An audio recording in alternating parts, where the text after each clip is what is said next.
it's better.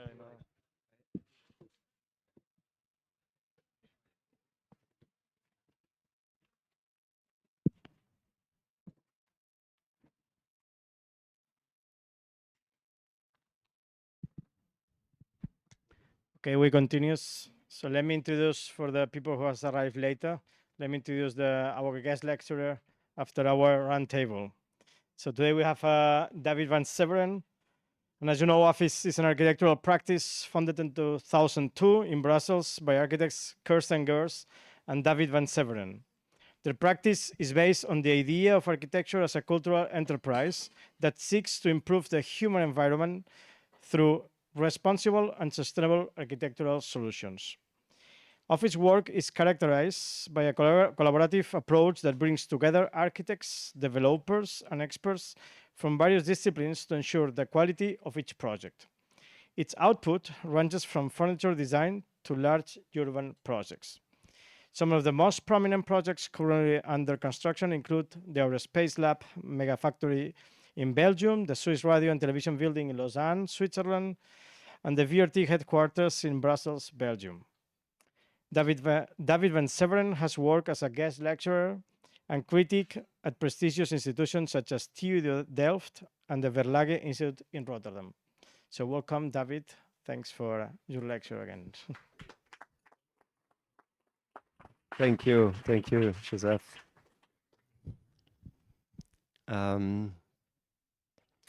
Okay, it feels strange to do this twice, almost.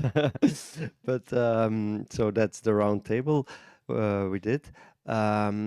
So thank you, well, all for coming. I got the introduction already. This is our office name, so I will just jump into it. This is actually our office in Brussels. It's an old office building. We managed to have one big floor, and we work all together horizontally. Still, let's say, with models. We make a lot of models, really still in the studio. As you can see, they're standing around. There's also these weird plants. We have like a kind of a botanist in the office that makes an entire winter garden that is shielding us from the southern sun. So it's also a very nice place to be. And there's even some art, as you can see on the wall. This beautiful piece by Matt Mulliken. It's an artist we also will work with in the VRT headquarters, as you mentioned in the introduction. He will be the artist that is commissioned for the public art that you typically have as a percentage in public buildings. Okay, but this gives you an idea, and this is of course El Croquis, the cover. This is I thought interesting because it's a Spanish magazine, but it's also worldwide, and at the same time it shows somehow the history of our practice. This is the first El Croquis that was made on our work from 2003 to 2016, where you see on the cover one of the buildings finished in Bahrain for centers for traditional music in the very old Arabic city, Maize, made out of these tissues. I mean, as a cover, it was always very nice to have. But today, I will talk about work that is shown in this new El Croquis that shows, let's say, the period after the first, so from 2017 till 2024. It came out last summer, the book, and it starts with this on the cover, the project that is actually finished in 2017. It was just constructed then, so in the first El Croquis it's still like a model picture and a plan and some collages, which we also still make. But in this one, it becomes the cover picture. And of course, also interesting is that the house is 2 hours away from here. so in Matarranya in Spain. And the title of that croquis, or the essay, is Squaring the Circles. I just took it as the title for the lecture, but essentially I will show you 7 projects from this book with different pictures, because as you might all know, that the pictures taken in croquis is by the croquis photographer, but we always work with Bas Prinsen as a photographer, so it's like not the croquis you will see it through somebody else's eyes. So so we start with the Solo house. I think it's a good start. It's finished, or we started to work on it in 2012 when Christian, kind of a, how do you call Christian? I would call him a collector, or somebody who wants to give new ideas to architecture, and he has bought a lot of this land, and he took us there, and he wants to establish a collection of architecture, you could say, and asked many architects to draw a house in this on a specific spot that he actually says, you are here. And so this is actually the view from the site we were given.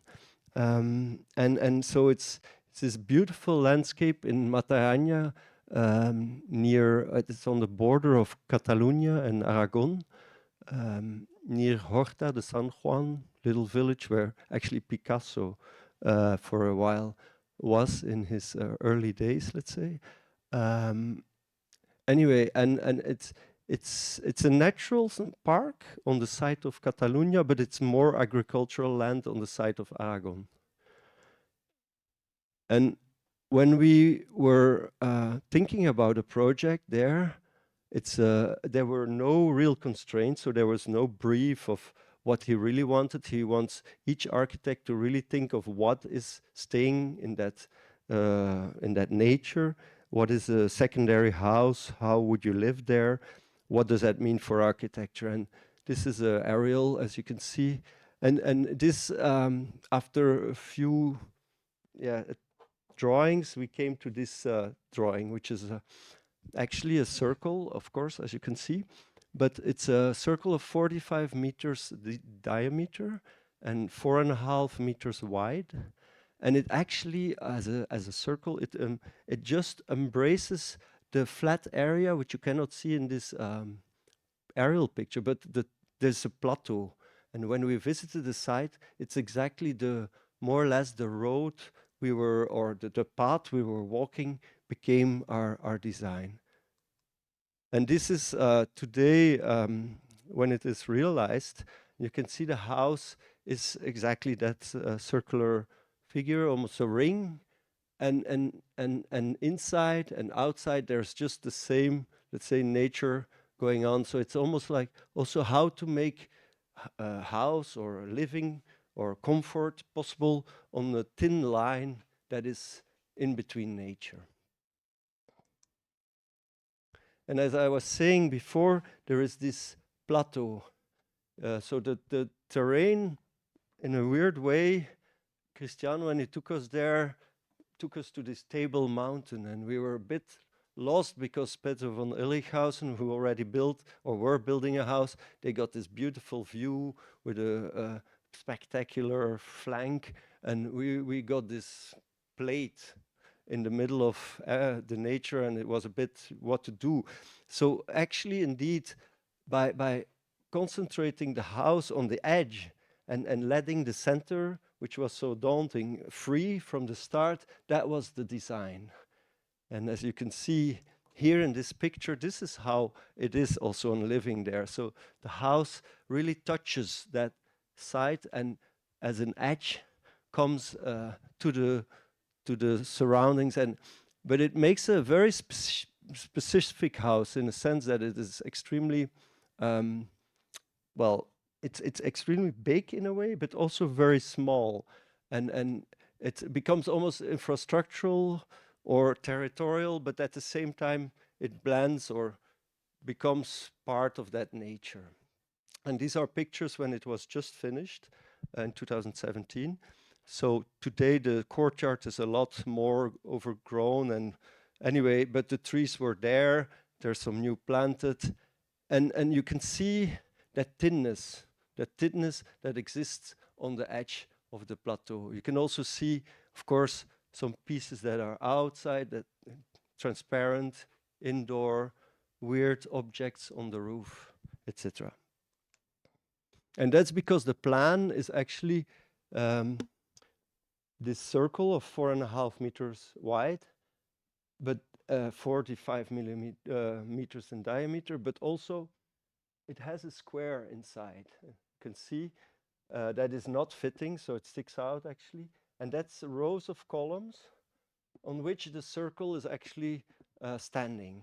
And they make, you could say, 4 different segments in the house that are indoor or partially. So this is actually sort of a living room kitchen area. There you have a bedroom plus an office, call it the master bedroom area. And there is more, if you want to call it the children's wing or the guest house, anything like that. And this side is the what we call sort of the pool house, but it is actually doesn't have anything. It's just columns and it's totally open. So, and that's also in how that house, let's say, has been designed. Is how do you live there? It is a way of, let's say, being always on that circle, having the comfort of the roof, and then going through lines of, let's say, facade or almost thresholds that are mirroring, not existing, sometimes very light, etc. Because here we are in the kitchen. This is the kitchen actually we're in. This is a door.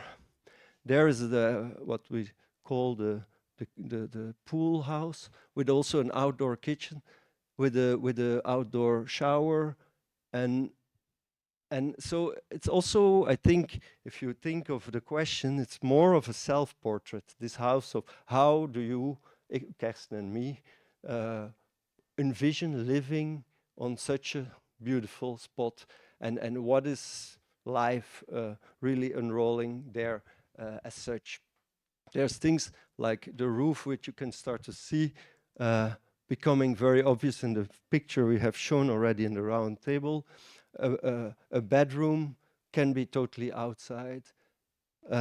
Techniques, the house is fully self-sufficient, become part of that furniture, the bed, the techniques, the cupboard, the tubes, curtains, and the lamp. And then, of course, nature.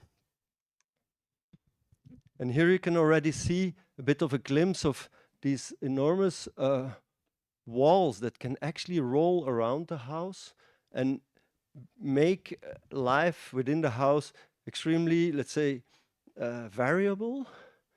Rolling around the facade can open up the bedroom, but suddenly become also here in the pool area a kind of protected area. And in our plan, there's a row of columns that cuts off a segment of the circle, and that makes actually the rhythm of the architecture, but also becomes a technical solution, not only structural, but also towards elements such as furniture. They're almost grabbing onto these columns because they have in them like electrical ducts, and that's the I-beam, but also, as you can see in section, the whole roof is sort of like a particle collider, you know, bringing elements that are like water, electricity from solar panels, battery power, heating, etc., into the actual house and what is defined under that circles as inside or outside. And for these elements, we work together with an artist called Pieter Vermeers. So in terms of shape, this is a water tank actually, but also in color, he decided to make 2 of these water tanks in in these dégradé colors that are actually part of the colors of the sky or the earth. And they become, in that sense, an extremely abstract element that somehow populates with you the house. And this is again a view of the kitchen, the same kitchen from the other side. And how to close off this segment is actually a very basic way on, you can see the rail around the house with these big wheels.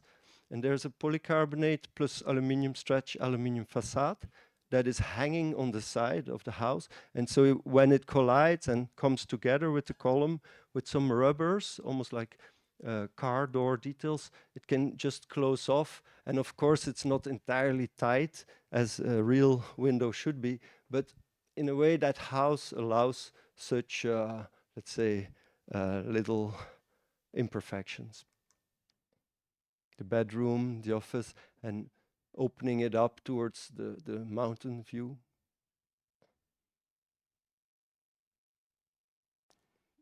Having dinner on that table every evening, actually. When it becomes darker. And this is a picture that Bas took when it's totally dark, but there was a full moon. So showing that very silent ring standing in the middle of nature with the stars moving by. 7 projects, so I try to go maybe a bit faster. Okay, this one. Project in Belgium. It's for also one picture I showed before in the round table. It's a model that is showing how it finally looks, but where is the project? It's in Kortrijk. Kortrijk is a town in northwest Belgium, Flanders. You can see it here. And on the outskirts, there's, well, it's growing, of course, like every town, but there's this fringe areas where there's a kind of a derelict building was next to a Home Depot building, etc., the railroads and some bigger access. But the Flemish government owned that building and wanted to, let's say, make a new office building there for their services, but also think of how to make a new building there in the most sustainable ways possible. And that's the original building from the 60s.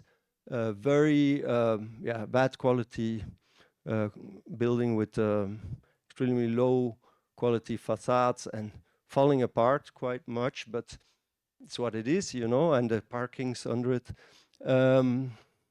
So we took that question quite serious when this is the plan of that building. So there's a typical office plan with 2 staircases outside. But when we demolished the facade, basically, we also decided to demolish the outdoor or the outside staircases and just keep this beautiful cupboard of concrete standing and think from there. And think from there, it meant like, how can you make this into a new building? What is adaptive reuse, of course, fancy word, but at the same time, how can you practically just put a good office back into there, different services that are even public visitable. And we created this new building. I called it before a kind of a jacket. You could call it different columns, again, surrounding the old structure and making kind of a new architecture out of the techniques that are actually necessary to make this building work. So all these columns are actually full of ducts, bringing in the air in all the floors and making the climate pleasant in a, let's say, new way.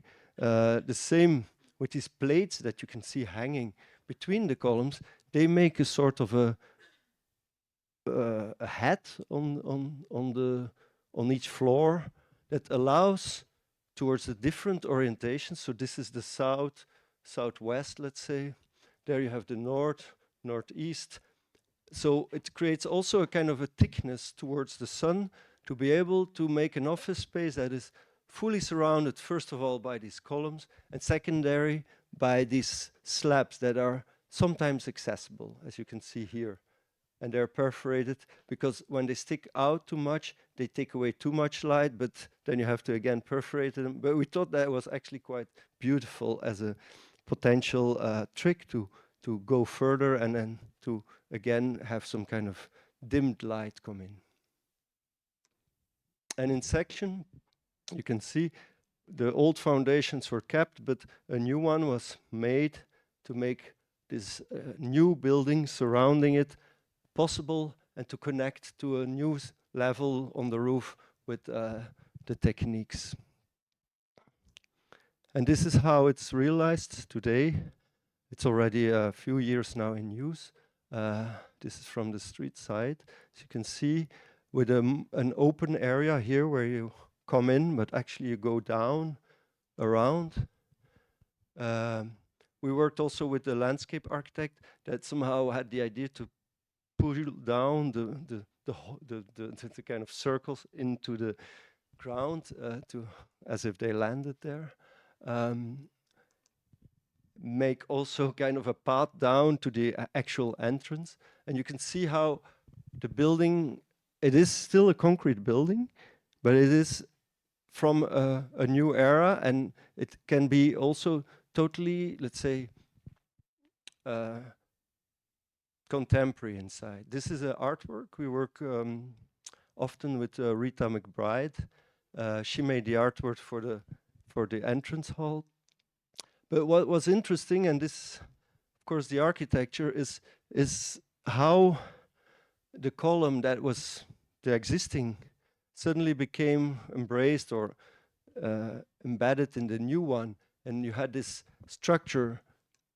And where a new column had a new function, it gets these perforations for ventilation, and it's the other one in a new other rhythm just stands in front of it.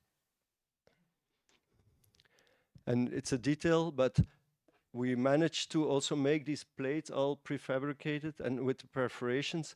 And in some cases where needed, you can actually go out the office, and we put kind of a glass plates in the perforations, which you can see here.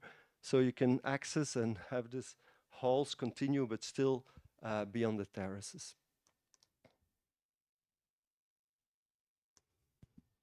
Yes. Okay. 280. Yeah, these are the project numbers in our office, and it became kind of a standard to do lectures like that. I don't know them by heart, but it's good to be reminded that this is the 280th project. And this is a project in Brussels for well, this area at the canal. You can see this is a canal going through Brussels. It's kind of an industrial canal with lots of other infrastructures like trains and so on. Big, well, harbor-like infrastructures around it, but at the same time, very urban 19th century city tissue, let's say, coming to it. So it is typical areas like fringes in the city. And today it's developing, and exactly there in that area where it's more of a knot of a big crossroad, old hangars that will be maybe become something else, but also a production line of materials coming from the canal, old warehouses, and then old houses. That not the city of Brussels, and actually a private enterprise called the Brussels Beer Project, decided to produce or to make a new brewery, a beer brewery, and there was a competition for it, which we won. And this is actually the beer brands. So they have many more, but they're yeah, characterized by these big colors and lines going through it, and we were inspired by that. It's almost like flags, and we thought it was quite beautiful, as almost like an identity. And could you bring that identity in the architecture? So our proposal was to make almost like a tent-like building. It's of course not a real tent, but the idea of a flag under which, with all the different colors, even more or less, but it didn't matter at some point anymore, under which there is this beer brewing process of all these different kinds of beer. And you can see also that the complexity of the situation. So the water, the docks with production, new warehouses out, and then how it connects actually to the traffic, the city, etc. This is how it finally looks like.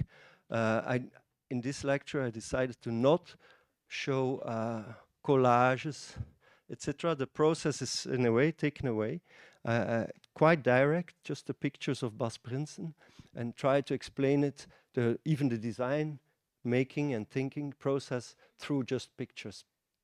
But this is a kind of an image that you see often in breweries. It's you show the production. So it's these big glass pieces which show these enormous vats, and at the same time down there, there's a kind of a vitrine and a roof that has the same colors as you've seen from the other side. The other side of the box, it has a certain strange geometry.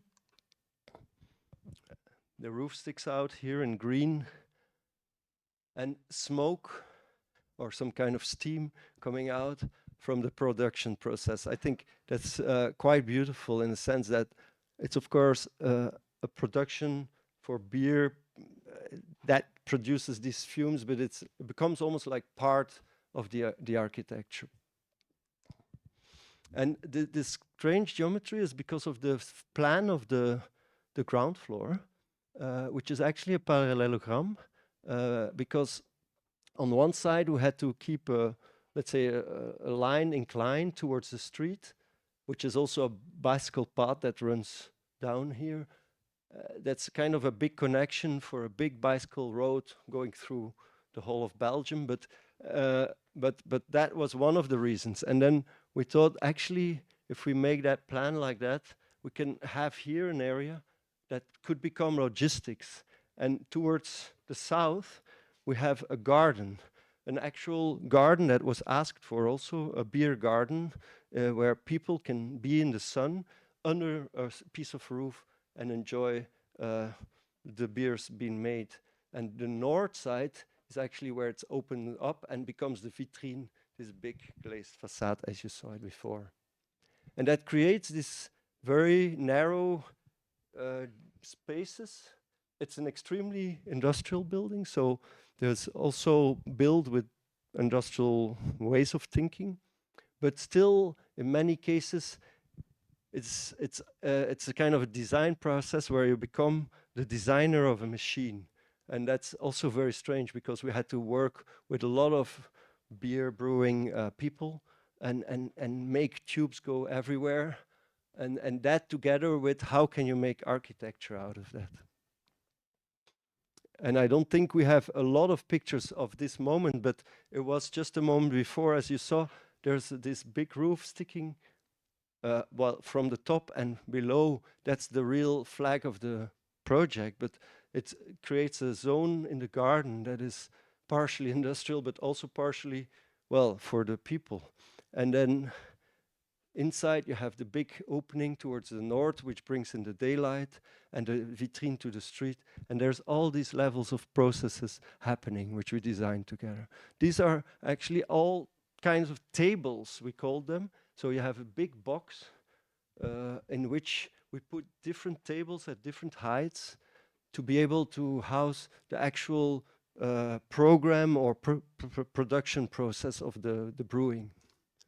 You can see that here, and these vats that actually, this is a detail drawing, doesn't matter so much, but that actually take also the colors in this stainless steel objects that are essentially part of the brewing process. So this flag become also part of the colors inside. There's some offices even, and on top, as you can see, there's even a a cafe, a small one, for beer tasting, overlooking exactly that corner of the canal. Outdoor, this is an old beer brewing vat we use to catch the rain, and then it goes to the water reservoir. So these elements, and then there's a container just standing there as their outdoor bar. So it's just using these elements that are actually quite beautiful on themselves to become a bit like in Solo House, like populating as furniture or the spaces where people use it. The the logistical side of the building with the same gates, and the roof that is actually not parallelogram-like. So there it sticks down, where at the entrance it sticks up. That's the trick of the geometry. And here you can see how it then makes, again, all these links to the different neighborhoods. And suddenly, this is of course not us, but they opened up here a piece of old houses towards the old neighborhood. And this building today is one of the most active buildings. So with the bikes people pass, in summer it's full of people having beers, and there's festivals, and this crane has been used with a disco ball here. So it really works, and we're very happy to be able to be part of, let's say, a project that is production in the city still, but still has a sort of a social function as well. And even from the boat, you can see the project. Okay, 301. This is also a picture I showed before. Well, a very long version of the small picture I showed. I think it was like this picture. It's a project in Antwerp, where this is Antwerp, somewhere here, the center, but it's extremely big with all its harbors. Antwerp is quite known for that, and in this big, more industrial area, there's this space, which from close by looks like this. It's a similar situation where you have like old 19th century housing, more like workman's housing, combined with extreme big industrial boxes. And here there's a whole new master plan being made now, where we're actually also building a housing block more or less here. And it's really being redeveloped because it's totally not used anymore. And these two buildings, this one and this one, are actually the old slaughterhouses of Antwerp. So the old abattoir, as we call them. And they are these magnificent halls. Well, this is how they look. You can judge yourself, but maybe not from the outside, but in the inside, they're like this, and they're like open and used to have all the slaughter functions there, but today they're empty, not used anymore. So when the University of Antwerp, well, it's not a university, actually a higher education school, asked us to think about this place, how to make a campus for 2,000 students working on various things like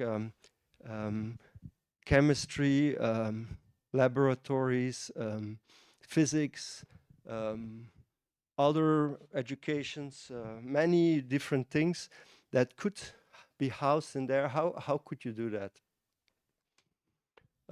So what we decided was that it was actually a very high space, way too high to actually use for classrooms. So we placed one just new level inside. A new, as we call now, also the beer project had the name, a kind of a table that you put inside the hall under the roof. The roof has these enormous sheds bringing in light from the north, like the beer project. And then it has a ground floor. And what was possible in the master plan is we added a new building on the side, which is actually a small tower for administration and classrooms as well. So the whole building, which is per floor, more or less 9,000 square meters, has kind of a quality of a field. So it's just horizontal, and you have it twice. And then daylight comes in through these kind of gaps that we made that bring in stairs as well, that make two major accesses through the project and somehow connect both floors. This is the ground floor here, we see. So it gives you an idea of scale. What's also very important for us in how to put a facade here with these columns that were existing. It was a whole dance together, let's say, and to how to create a very rational school program with the entrance areas. There's a restaurant and also the administration side together. And in section, here you can see the sheds. And this is, you saw the picture, but it's really a beautiful structure from 54, if I'm not wrong, in concrete that is with all small cassettes in the concrete. And so you have these sheds plus the more detailed version, and then the new plate in there, the stairs, and let's say the way of circulating, very direct. This is during the construction, so you see how the new floor is being added and how it kind of adds to the old structure that is, of course, existing, that has been cleaned. And it's actually quite strong. It could take the most of the loads for the new floor as well. This is the second floor or first floor, depending where you are. I mean, in the world. So you see these bigger units that are actually the lab spaces. And a kind of a very interesting also close relation, which we liked a lot, between one is a perimeter closed and one is a new small tower with this open base. And this is what we did on the top floor. So you saw that it has this kind of concrete shell also holding the whole structure straight. It's a kind of bracing concrete facade with ribs on the outside. And for the top floor, we decided to perforate it on this regular rhythm between ribs that are on the outside in this pattern for the reasons of getting sometimes glimpses. You have enough light from the north, but glimpses outside. So you can see, for instance, to the water which is there, or to the other side, the neighborhood, or to the neighboring administration building. And you see also here these beautiful cassettes of concrete as being made in the 50s. And then we worked on a small round window, almost like boats, but also in many cases, the floor is actually here. Techniques are actually added to these round circles and become part of, let's say, the rhythm of the openings, as you can see here, together with the stepping administration tower, which has actually in the basement all the bicycle storage. And today, there's a whole master plan still in the making to do the pavement and to do, let's say, the whole cityscaping around it. But since September, it's been in use. So 2,000 students are actually using it. This is a beautiful moment where it really like almost hits each other. This overlap, the overhang hitting the other building. And the actual spaces that are, in the end, it's a very pragmatic system with just classrooms, open stairs, and quite industrial, because this is part of their education, for instance. Techniques here, they learn a lot about electricity and so on. and it becomes almost like part of the whole process. And you see the transparency between stair, one room towards the outside on the other side, because it's super deep, of course, the building. And when you go up, a few bays of the structure are isolated as a hallway and give the light inside. Again, the same transparency, but through the classes, through the labs. Like here, there are microscopes. And in the labs, they needed this enormous amounts of air ventilation, especially chemistry and physics labs, where they do tests. So we introduced another level on the lower side of the shed to put all these enormous ducts above the tables. You can see that here. And the rhythm of the openings, the machine, then the new facade that is being put on, and as you can see here, and how it is actually today still, well, they're still working on, as I said, the whole integration into the next phase of the master plan, which is coming and going as we speak. Okay, small scale again. So it's good that you said we sometimes do also furniture and smaller scales, because I think it's important, and we still do it.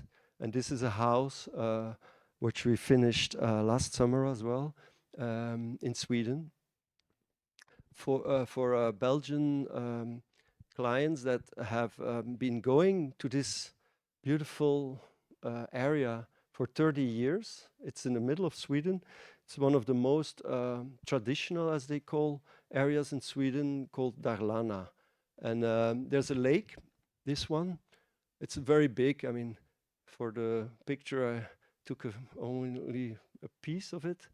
But actually, the lake is originally made by a meteorite in 73 million years ago, I think. So it has a set of lakes all together, make a sort of a circle shape. But this is a part of it. And then there's a hill, probably also made by the meteorite, which goes up here. And the client, they, for 30 years, visit this site around here to go and watch the sunset, because it's an amazing hill overlooking the lake, and the sunsets are incredible. And in 2019, I get a message from her saying, this, with a picture of trees and the lake, and this will be the site for your next project. So I was like, okay, nice, but we didn't go. And so anyway, it was also the moment of COVID starting. And but I actually have been in that area, not exactly that spot, but before. And so I knew the area. And so with pictures, we could actually start to design and think, or even movies, what a house there could be. And as you can see, this is the site, more towards the road. There's a few houses that are new houses built, and this is the house we built. We pushed it a bit more down the road and twisted it slightly. That had all its reasons to be actually, and this is an amazing site. As you can see, it's all forests, and there is the lake. That's the Siljan Lake, it's called. That is, in that area of Sweden, one of the areas where you have the real seasons. So you have real snow, 2 meter or 1.5.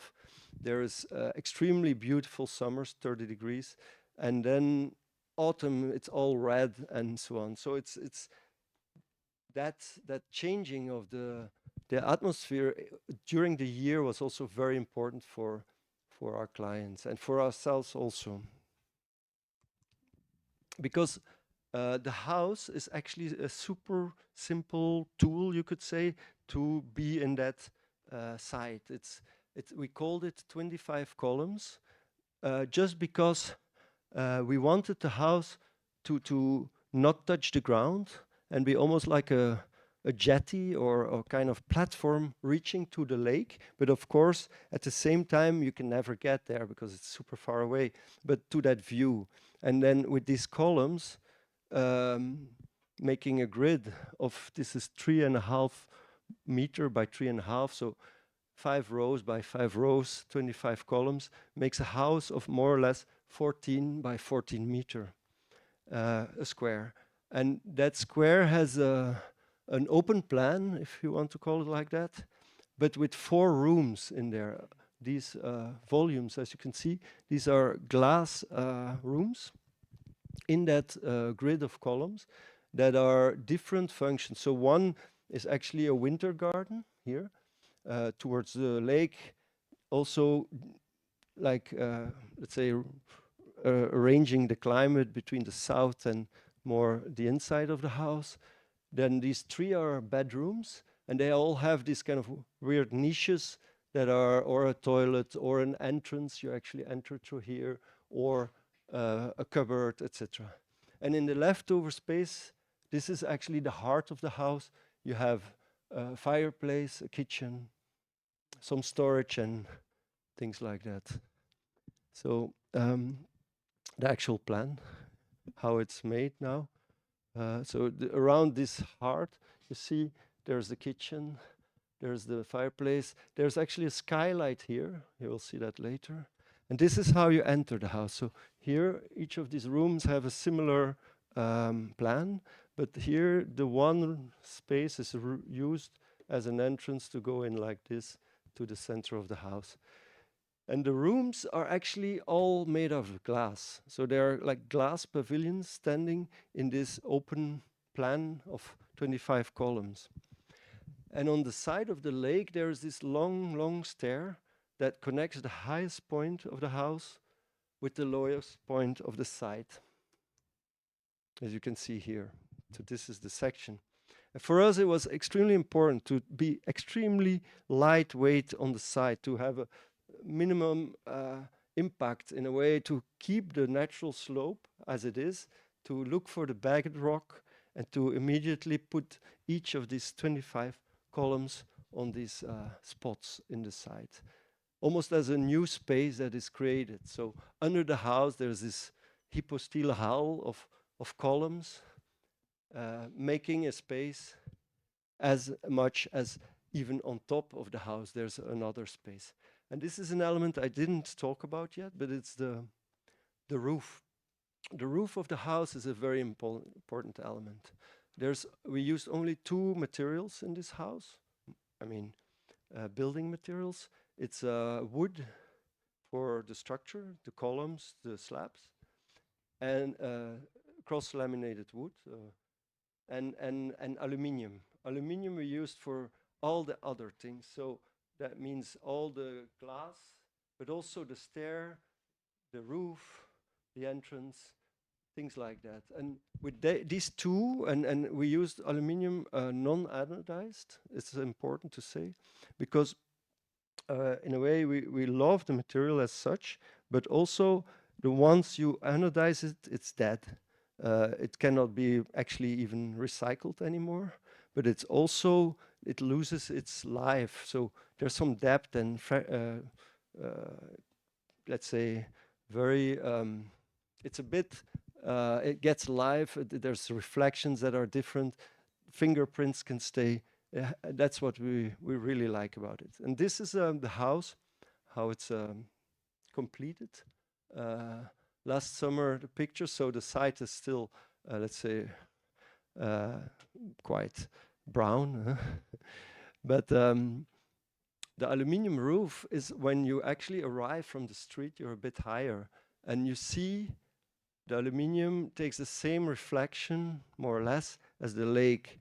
And the same with the windows. So, and the windows, the profiles have these different reflections of the trees that are surrounding it. So there's the lake, the trees, of course, the nature, the sky, very important, reflecting in it. And you see these weird elements sticking out. We'll come back to that, the entrance. And also the opening, so the columns, the sliding windows.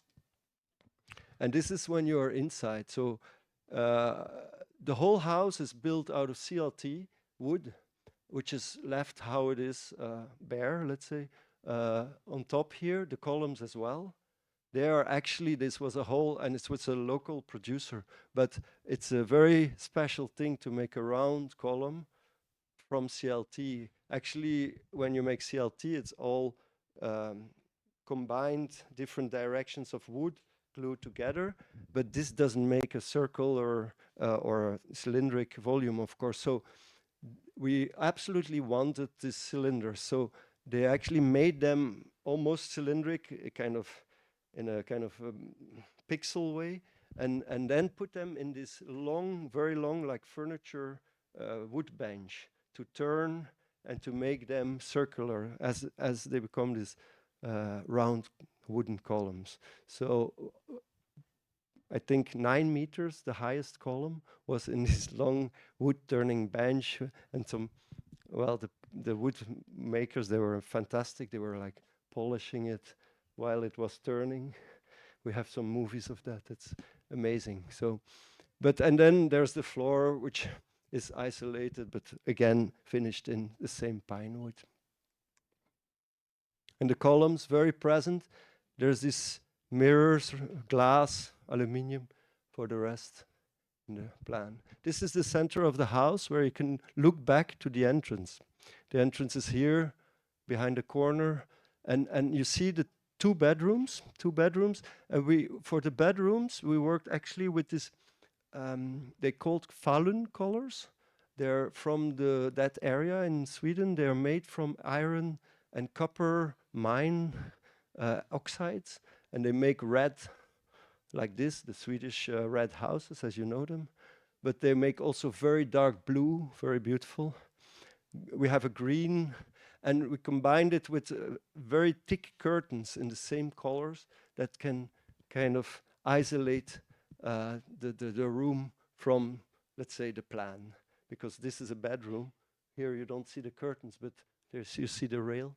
This is actually the green room, where you can have a full green, almost like velvet-like curtain going all around. Because also in summer, the sun doesn't set before, let's say, 1 o'clock in the morning. And the view, of course. This is the corner. In the same of continuity of the plan, but suddenly comes to that spot where the house is oriented to, and the winter garden. Here actually there's also a sauna, small sauna in the winter garden in one of these modules, so you can take also a sauna with that same view. And outside, under the house, as you can see, sticks on which it stands, and how it somehow lands on the nature and becomes this this very simple box. Actually, these lines, as you can see, on the side of the wooden floor and roof, they are, they're a trick, you can say, because the actual CLT, you see, this is the structural layer, the same here. Here it's visible from below. But here we have used the isolation to make the floor, and then the roof on top. But so it gives you this package of 60 centimeters. And we thought it was so beautiful when you cut CLT or any, let's say, plywood, then it gives you these different directions in color of the wood. And so we mimicked it, because we made a model also in plywood, 1-50, where this was actually a plate out of plywood with wooden sticks through it. And so the model gave us the idea on how to finish this, because these are actually 5 planks or boards that are, one is just slightly darker tinted than the other, and it switches on the corner, so like in the plywood. So it's also this kind of little tricks that, well, make, in our case, the architecture. And then there's the stair, which connects from the winter garden to the roof, but also fully down to the site, which is amazing, but just kind of rough on itself. With the top of the stair being this last screen, the other screen is the skylight.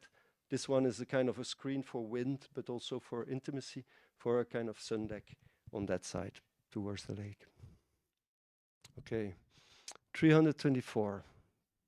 I think it's not the last project, but there's one after that. This is a very different scale of a square plan. So this is a square plan as well. But it's not 14 by 14 meters, but this is more or less 100 by 100 meters. And it's the headquarters for the Flemish radio, television, multimedia company, so the National Broadcasting Agency. And they are making today, also with the French-speaking part, their own headquarters, because since the 60s, this is Brussels, same story, you know, bigger blocks and beautiful 19th century cities parts, and then here you have a ring road, and this is in the 60s built as a one big media campus for the TV back then and the radio. Today it's extremely big and enormous modernistic machine standing here on the ring road, and it's old and it's extremely outdated. It's way too big also. So the idea of making a new site in the site was actually a competition that has been held for a master plan, and to house actually two new headquarters, much smaller, much more compact. That's a weird thing about media. It becomes smaller and smaller. They have a lot of people, again, more than 2,500 people work there, but these enormous structures are totally not necessary anymore. And today it's enormously, it's a gated site with no access for nobody. And the idea is that this becomes an open, this is actually the building today, very monumental tower for, you know, all the antennas. And then it's enormous long. This building is, I think, 250 meters long, but it's just one corridor with offices left and right. So it's insane as a building. So it doesn't work today anymore. And behind that building, there's these enormous studios, recording studios, and a piece of garden, you could say, but it's actually a forest. And so in a new vision for the site, actually the city of Brussels made this. They want to, well, open it up and make a public new park in the middle and put new developments, including two new headquarters of media and new developments, and the old tower still there, to create a new piece of city. This is more than 7 hectares of land, so it's and the building, which we will talk about, is just that's here, that's that one.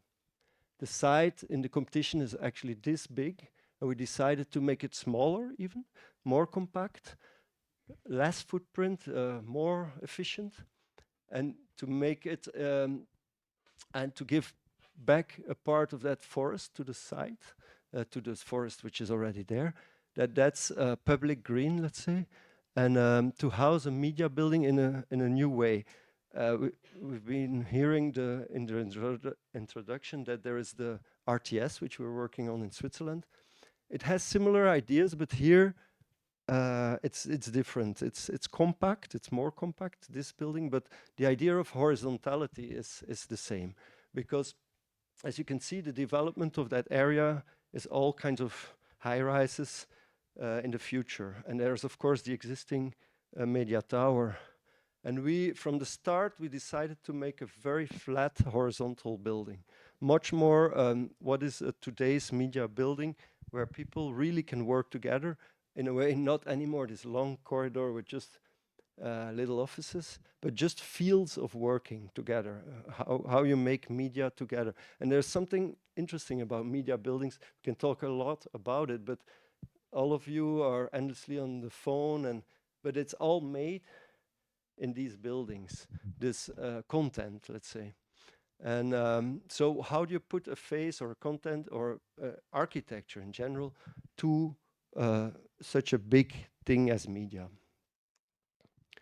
And our design for that building was to make it a building that doesn't have a real backside. It has facades all around, and it's also accessible from all sides. in 2 volumes. One which you could call, which we call the base, but it's also the most hardware-related media part, where you have huge studios, big event halls, enormous areas, foyers for entrances for the public. There's a lot of visitors, people that work there, the restaurant, and even a kind of a backstage area where you have guests and VIPs for all the programs that are being made there. And it's an octagon, a kind of a weird angular shape that is supporting, on the other hand, a square building of almost 100 by 100 meter. It's the same length as the height of this concrete tower, more or less. And so it means that this is like 2 football fields almost of plates, of ateliers of working. And it's important to say, because it's also a whole exercise of light and how to make it work, because this hardware building has all the dark spaces here, and actually in the edge you look for the light. And on top, you can see that we introduced 5 patios, and kind of there are internal landscapes for all the ateliers of media on top. And this is how it looks in the render, kind of a base and a field. And well, I explained already a lot about the base, but for us it was kind of interesting to work with this section, or almost like a leporello, like a piece that you can, that is only facade in the end, and that stands around this incredible content. And that at some point, the multifaceted figure makes facades, and these colors come, like red, green, yellow, blue. And at the same time, there are like screens where you can walk in. There are also other porticos that are in concrete, actually painted. And they somehow embrace, like a paravent or a leporello, this content. Content that is extremely public, lots of events and so on, but also extremely logistic, how to make that happen. So this is a corner of the entrance of the building where you have this dynamic work between the 2 volumes. One is the top volume, and then this facade stepping back, becoming, for instance, in this case, the entrance. The plan, I don't have to really explain it anymore, but there's a kind of a big level difference between this area and that area, the logistics and the public area, and they are somehow bridged within the plan, as you will see later. You can go up in a very easy way towards the working spots.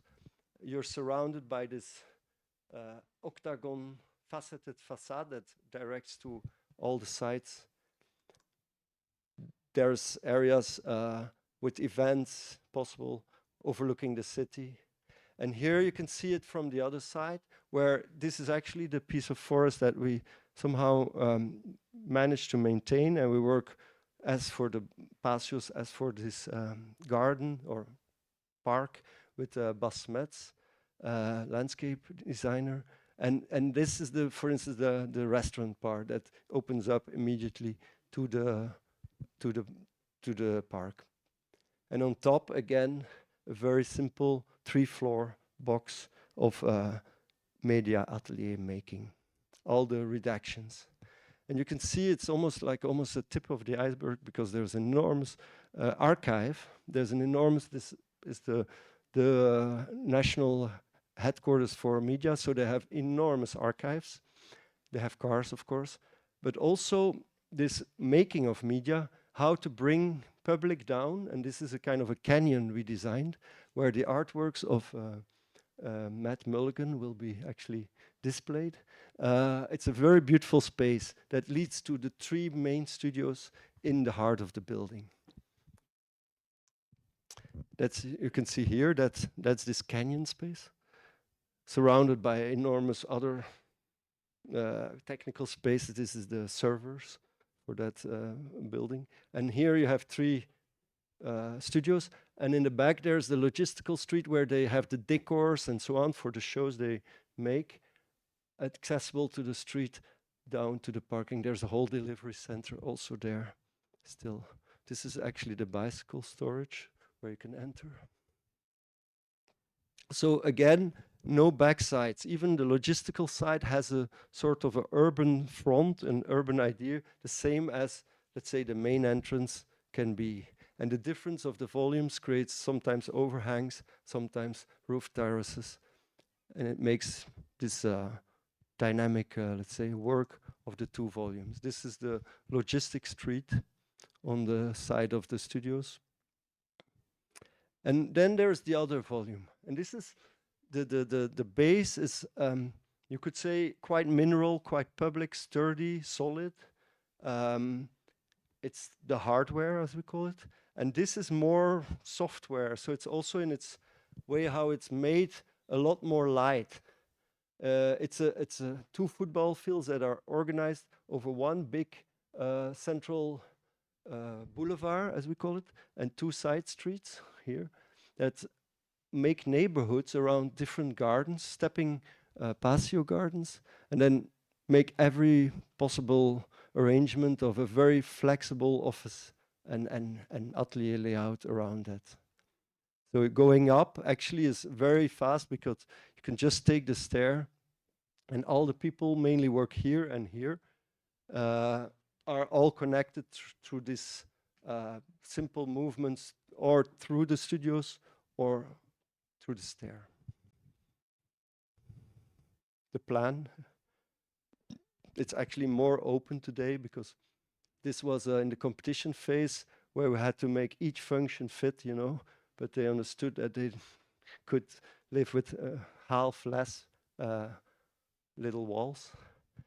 But it can be like this, of course, with main cores, north, east, southwest. This is actually south facade, west, east, north. And the gardens also here are designed with basement. So each of them are very different because it's also important for, let's say, orientation in the plan that you can find which neighborhood or part of the VRT program you're working with. And these are the working spots around the patios. There's even the new studio in there, so looking over the working spots. And then, of course, the patios themselves that bridge these three floors all together and make connections with different outdoor spaces, even glass houses. And everything together, finally, also with a technical roof with solar panels that somehow makes all this layering possible within the site. And that's actually the construction today. It's a bit further, but so it's been taking quite a long time, but now we can really see the two volumes together. One is more, let's call it, solid and made out of mineral materials, and one is metallic. And this is the last project. I don't know how much time there was, or I used, or there is. Okay. Yes. 7th project, 370. This is a project in Liège, in Belgium as well. This is Liège as a city, beautiful river going through the city, and it has this central part. This is the Meuse as a river. It's quite a nice area with small hills. It's already towards the Ardennes, as they called, but still quite flat. And the river is very much part of this city.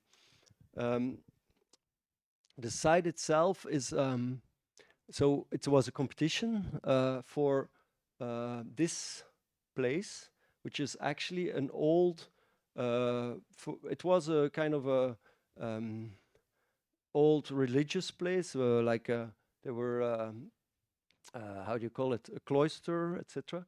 But then it became a military place, so it's also been a caserne, all walls for the military. And then later on it opened, and the old buildings are actually being reused now by the Art Institute of the university and the architecture department.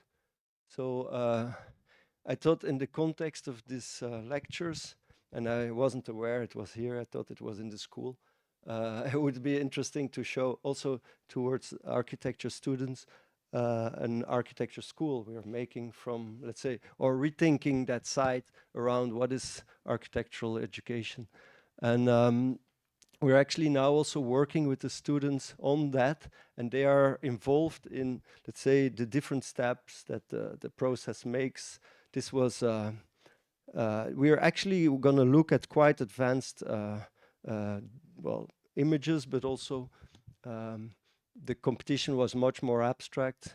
We're making steps, and today we are actually handing in the building permit to be able to go to tender afterwards.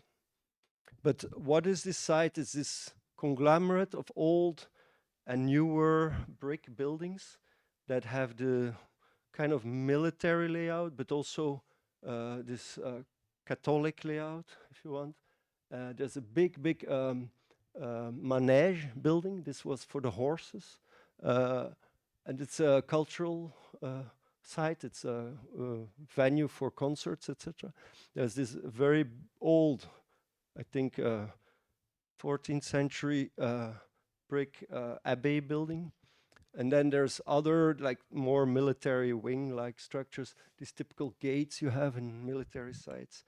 They're all part of it, but today it's, of course, open and a bit not organized. So when they asked us to think of how to make architecture school, they had to extend. There was more space necessary for the students, but also how to rethink the whole site. We made this drawing in which we said, like, you can use this building. This is actually a very nice potential for a library. There are two wings here that they were already using in some kind of squad way, but you could make them really working well. And then actually by just adding one wing, this volume there, in facing the old abbey building, you can make a sort of a new centrality around this courtyard, which is the main central courtyard of the project that got a bit lost in all the developments. And also concentrating on that void here that opens up to the city, because there's a wall there today.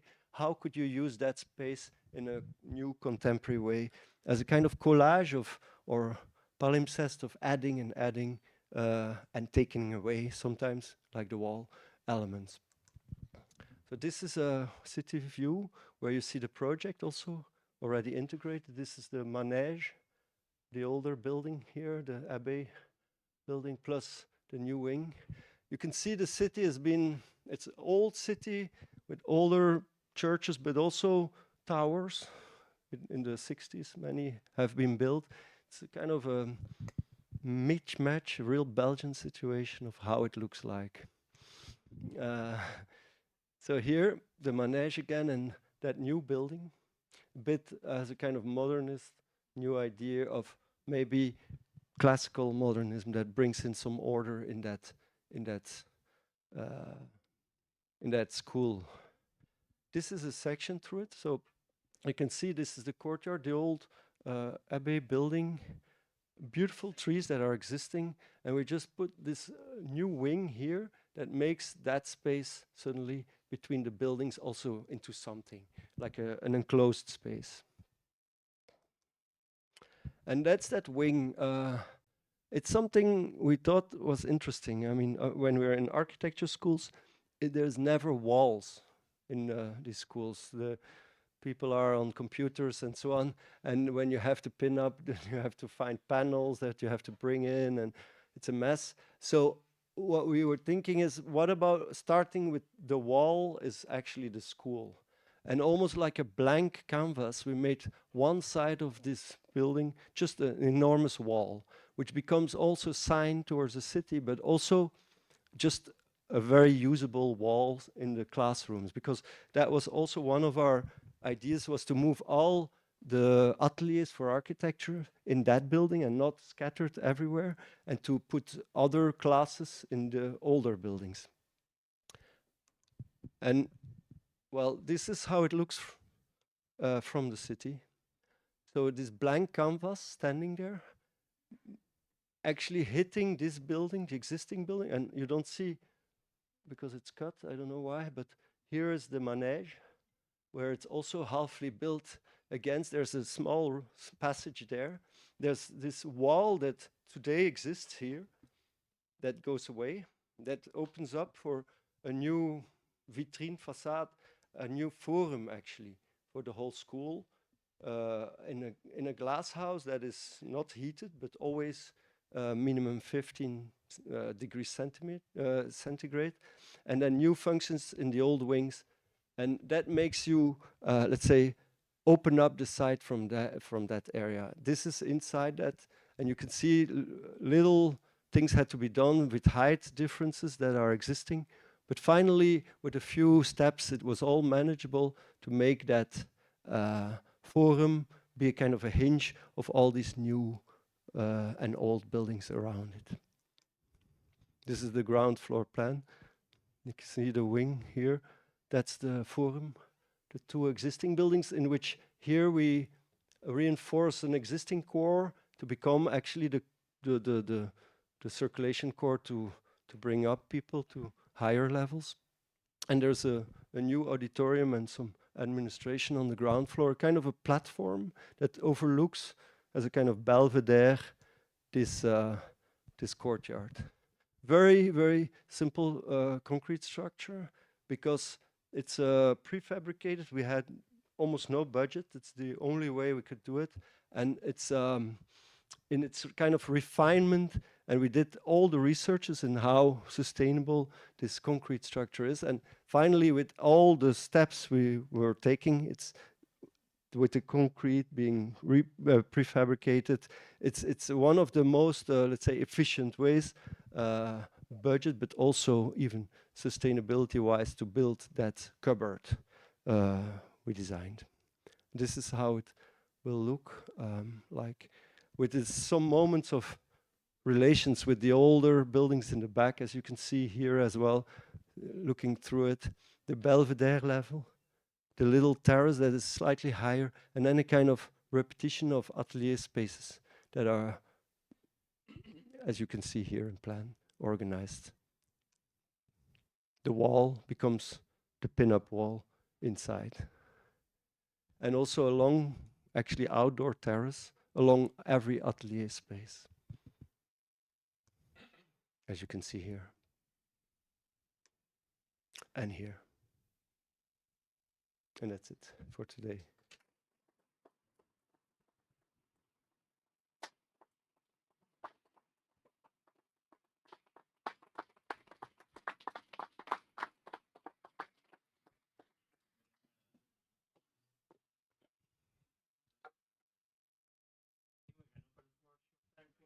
Questions?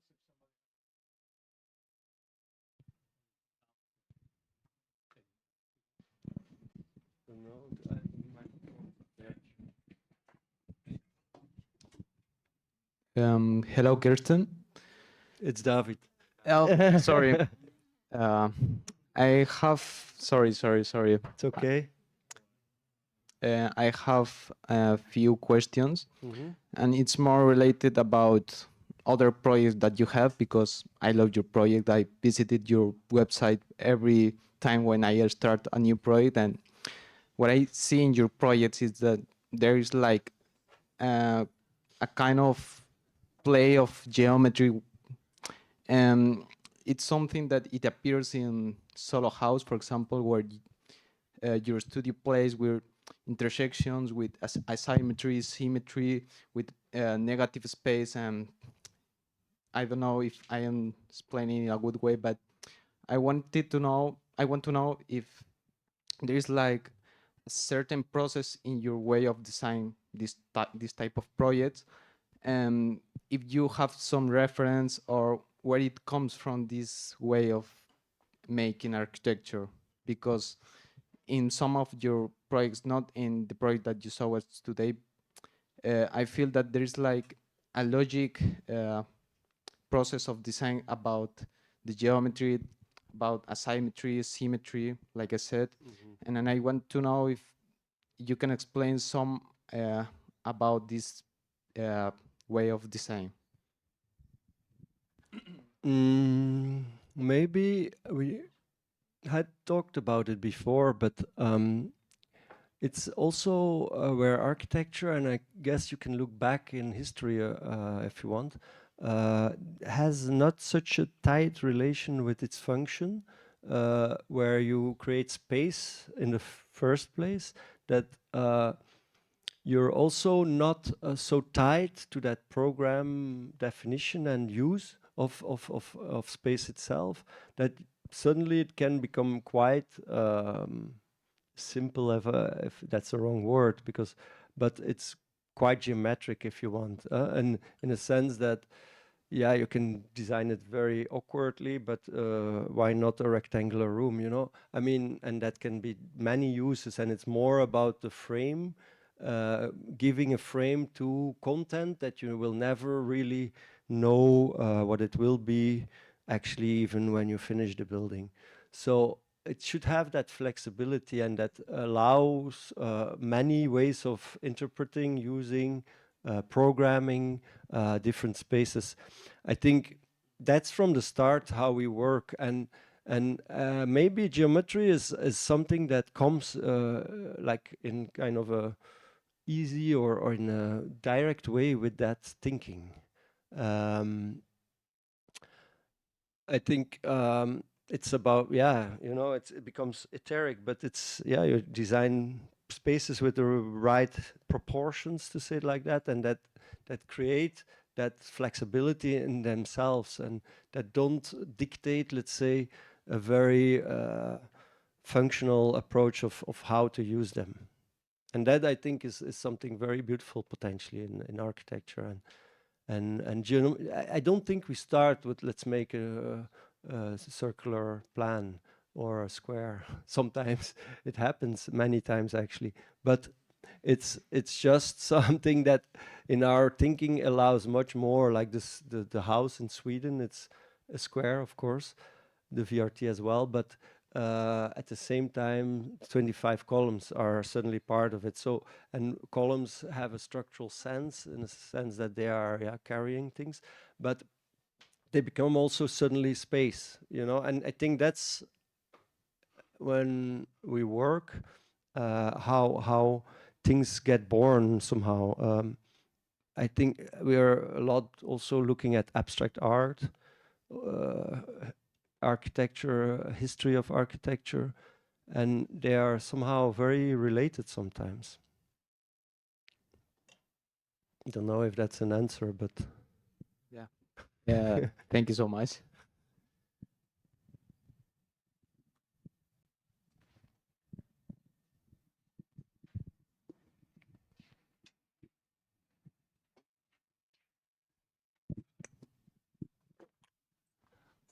Hi, thank you for your presentation. You have shown us different projects with artist collaborations or landscape designers, and it seems like was very fit with within the projects.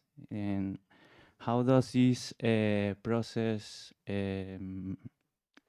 take place in your office? Is it fluid? And also, was for specific projects, or you always work with artists or local artists? Well, I think we're, yeah, like we said, or I said before, very interested in contemporary art, but also older, I mean, in art in general, but also in how to bring multiple ways of thinking, culture, let's say, together. And making and thinking, that's now the theme of this week, is sometimes, yeah, you know, there's no real difference between what an artist does or an architect. It can be very similar. And so in that sense, we want to bring teams together of people that have, of course, somehow a match, and and work from the start, actually, from the earliest sketches together. Like I didn't show the project now, but we built a crematorium in Belgium. It's kind of a, you could say, a modern church. But there we worked from the day of the competition, day one, with an artist, which we knew we would want to build that building together with. And he has a big affinity in architecture and in art. So it's kind of complement for ourselves in how to think. And I think it's important to keep doing that because it's really opening up your way of approaching different call it questions about architecture, about life in general. So yeah, from the start.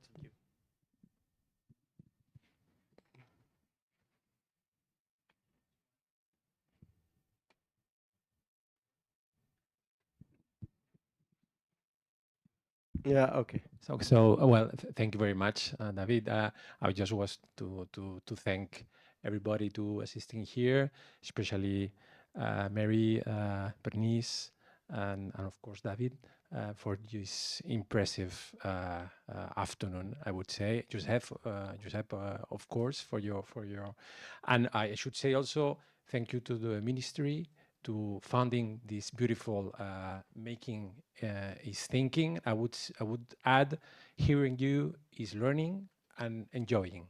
So thank you very much. Thank you. Thank you.